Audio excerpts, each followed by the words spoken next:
You see, the Quraysh are the custodians of Allah's house. So they're supposed to, and Ibrahim made dua to Allah that the people all over the world, their hearts should be softened towards this house. Okay? That the people's hearts should have this affinity towards Allah's house. And all believers know that they have that softness towards Allah's house. And if you've never been there, your heart desires to go there. You want to go to Hajj, you want to see Allah's house. But the people who are custodians of it should have the softest hearts. They should have the softest hearts. But the thing that makes your heart hard is worldly occupation. You're busy making a buck.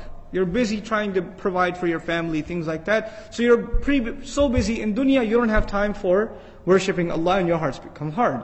So Allah makes their life so easy, they don't have to do anything that the other tribes have to do. The other tribes barely survive. So if these people were a starving nation, then they would only be worried about food and protecting themselves, and they wouldn't have any time to worship Allah properly. So Allah got rid of their other concerns and gave them economic prosperity. So their minds would not be occupied with that stuff. Now they can concentrate on worshipping Allah. You know, there are two kinds of people that have that amass good wealth. People that make good money and have good salary. You can do two things. Either if you have good salary, you can become even more engrossed in dunya. You have good money and you say, might as well go all out. Party, make my entire life a big party, right? And you're constantly looking to add more luxuries in your life and make more money out of the money you already have. Or you could say, man, I'm doing well. There's food on the table, there's a roof over my head, I'm doing well enough. So you know what I need to do? Now that my time is freed up from having to seek dunya, and Allah has provided me enough, I can take breaks and study Allah's deen and worship Him, and maybe take 10 days off and make i'tikaf in Ramadan. Because even if I don't make that extra bonus money, there's still enough in the house. We're doing okay. So I can take some extra time out. I can do some extra worship to Allah subhanahu wa ta'ala. And no one should do that more than the custodians of Allah's house, is the essential argument. You know, this came to mind. I don't mean to knock on physicians or anything, so don't take this personally if you're a physician. But I have a physician who's a friend who works part-time. You know, he's got a couple of kids, he works part-time. And he makes good money. He makes like a couple of $100,000 a year. Decent salary for a part-time physician, right? And so somebody asked him, why don't you work full-time, man? He goes, yeah, I could work full-time and make $600,000, $500,000.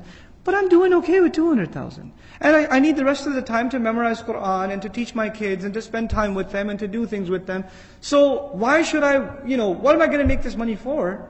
If Allah has given me enough and I can do better things with my time and spend my life in a more meaningful way, then why not? Allah didn't create me to make more money. He created me for another purpose. So if I can survive doing less and do more meaningful things, why not? What a beautiful answer. Because you know what I find? People who do make a lot of money, you know what ends up being sacrificed? The family. They don't get any time. You're too busy making the money. You're too busy going out and, doing the overtime, and then sacrificing the vacation. And by the time you come home, the kids are already asleep. But before you leave for work, they haven't even woken up and you're gone, so you don't see them. And you see them on weekends, but you're too tired because you've been working all week, so you don't get to play anything with them. Whenever they come to spend time with you, you say, go to your room. Didn't I buy you enough toys already with all that money I made? So go, you spend time with those toys, right? And these kids are completely distanced from you. They don't have anything to do with you except your money. And by the time they get older and they're independent, and then you have a little bit of time, you've retired, or you want to spend some time with them, and you say, talk to me, son, for a little bit. They say, I gotta go, Dad, I don't have time. What you did to them when they were little, they're doing to you when they get older, and you're shocked. And then you come to the Imam of the Masjid, brother, my son doesn't talk to me. I don't know what to do. My daughter doesn't even look at me. Every time I try to talk to them, say, I'm on the phone, I'm busy, I can't talk right now. Well, you bought him the phone. And you bought him the unlimited plan too, right? So who are you blaming, right? But the idea that I'm trying to present, that third concept, is that Allah softened their hearts because they, more than anyone else, need to be economically concern-free so they can devote themselves to the worship of Allah's house and taking care of that house.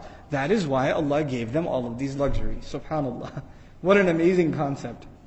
Now, next time somebody enjoys good wealth, they should think about, why is Allah giving me this wealth? And how am I using it? What am I doing with it? SubhanAllah.